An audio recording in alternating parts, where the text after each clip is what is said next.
নমস্কার, আমি অনিতার বাঙালি রান্নায় আপনাদের স্বাগত। আজ আমি দারুণ সুস্বাদু অসাধারণ একটি চিকেনের রেসিপি করে দেখাবো, ডাকবাংলো চিকেন। তাহলে আসুন দেখে নিই এই ডাকবাংলো চিকেনটা তৈরি করতে আমার কি কি উপকরণ লাগছে।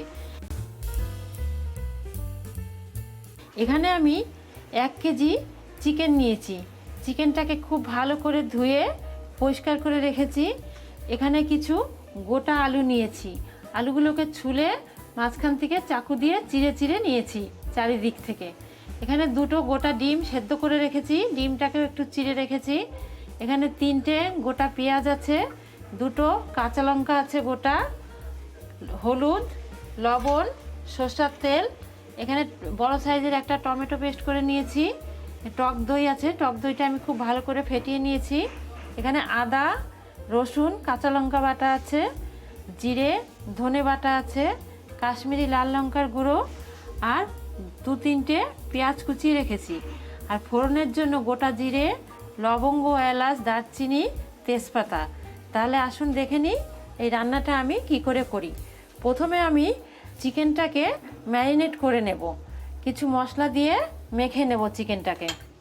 এখানে আমি আদা, কাঁচা লঙ্কা, রসুন বাটা দিয়ে দিচ্ছি, 2 চামচ দিয়ে দিলাম। 1 চামচ হলুদ দিলাম, 1 চামচ লবণ দিলাম। আপনারা আপনাদের স্বাদ অনুযায়ী লবণ দেবেন। 2 চামচ দিয়ে দিলাম লবণ। টক দইটা দিয়ে দিচ্ছি। টক দইটা কিন্তু খুব ভালো করে ফেটিয়ে নিতে হবে। সরষের তেল দিয়ে দিচ্ছি। এবার এই সবগুলো উপকরণকে আমি ভালো করে মেখে নেব। খুব ভালো করে মেখে আমি 30 মিনিটের জন্য ঢাকা দিয়ে রেস্টে রেখে দেব। দেখুন আমার এটা মাখা হয়ে গিয়েছে। এবার আমি এটাকে 30 মিনিট ঢাকা দিয়ে রেখে দিচ্ছি। আপনারা চাইলে এটা ফ্রিজেও রাখতে পারেন। আমি এমনি বাইরে রেখে দিচ্ছি ঢাকা দিয়ে। আমি গ্যাসে কড়া বসিয়ে দিয়েছি, কড়াতে তেল দিয়ে দিচ্ছি। তেলটা গরম হয়ে গেছে। এবার আমি সামান্য একটু হলুদ দেব। আমি ডিম দুটোকে একটু ভেজে নিচ্ছি।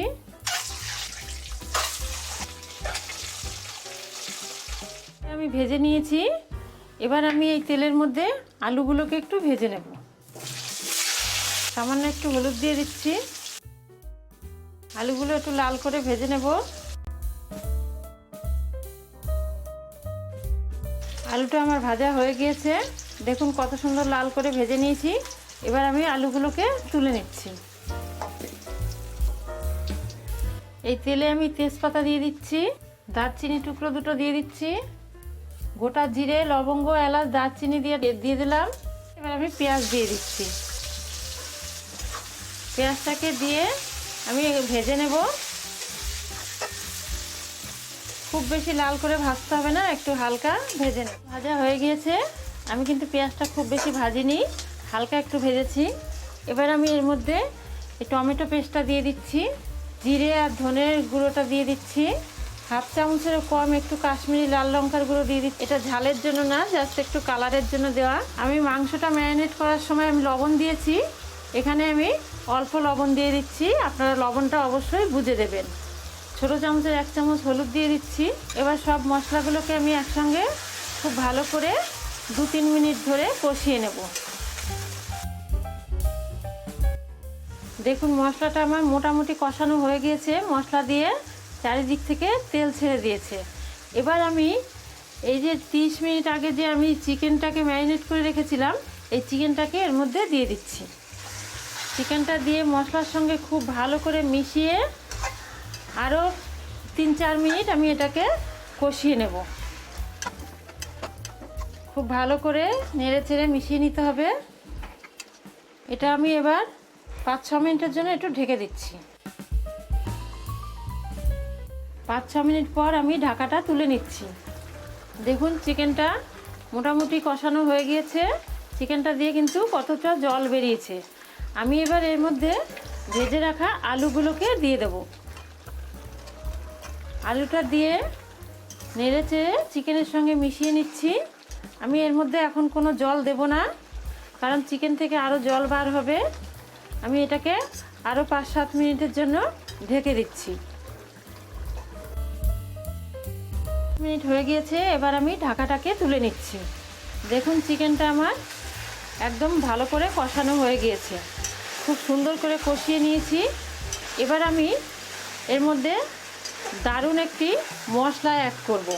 এখানে কিছু গোটা মশলা আমি খালি কড়াইতে ভেজে নিয়েছি, ভেজে গুঁড়ো করে নিয়েছি।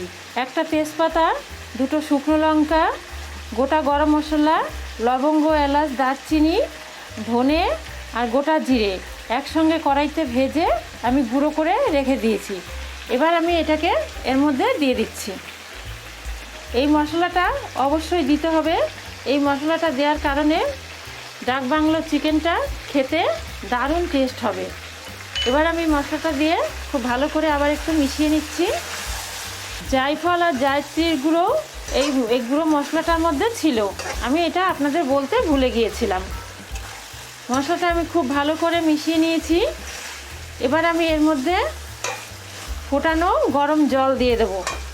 আমি একটু গরম জল দিয়ে দিচ্ছি। জলটা দিয়ে আমি আবার চিকেনের সঙ্গে মিশিয়ে নেব। এবার আমি এই গোটা পেঁয়াজগুলোকে এর মধ্যে দিয়ে দিচ্ছি, দুটো গোটা লঙ্কা দিচ্ছি, আর এখানে আমি এই গোটা ডিমটাও দিয়ে দিচ্ছি। এবার আমি আরও 5-7 মিনিট এটাকে ঢেকে দেব। মাংসটা প্রায় আমার সিদ্ধ হয়ে গিয়েছে, যেটুকু বাকি আছে আরও 5-7 মিনিটে পুরোটাই সেদ্ধ হয়ে যাবে। আমি ঢেকে দিচ্ছি। 7 মিনিট হয়ে গিয়েছে, এবার আমি ঢাকাটাকে তুলে নিচ্ছি। দেখুন চিকেনটা আমার একদম রান্না কমপ্লিট হয়ে গিয়েছে। এবার আমি সব শেষে এর মধ্যে সামান্য একটু ঘি দিয়ে দেবো, অল্প একটু ঘি দিয়ে দিচ্ছি, আর এই গুঁড়ো গরম মশলাটা দিয়ে দিচ্ছি। একটু নাড়িয়ে নেব। হয়ে গিয়েছে আমার ডাকবাংলো চিকেন। আমি যেভাবে রান্নাটা আপনাদের দেখালাম, আপনারা ঠিক সেইভাবেই রেসিপিটা ফলো করে অবশ্যই একবার বাড়িতে রান্না করে খেয়ে দেখবেন, অসাধারণ লাগবে খেতে। আমি এবার এটাকে কিছুক্ষণ ঢাকা দিয়ে রেখে দেব। গ্যাসটা নিভিয়ে দিচ্ছি। আমার আজকের এই ডাকবাংলো চিকেনটা যদি আপনাদের ভালো লেগে থাকে তাহলে লাইক করবেন, বন্ধুবান্ধবের সঙ্গে শেয়ার করবেন, আমার চ্যানেলটিকে অবশ্যই সাবস্ক্রাইব করবেন এবং কমেন্ট করে জানাতে ভুলবেন না। নমস্কার।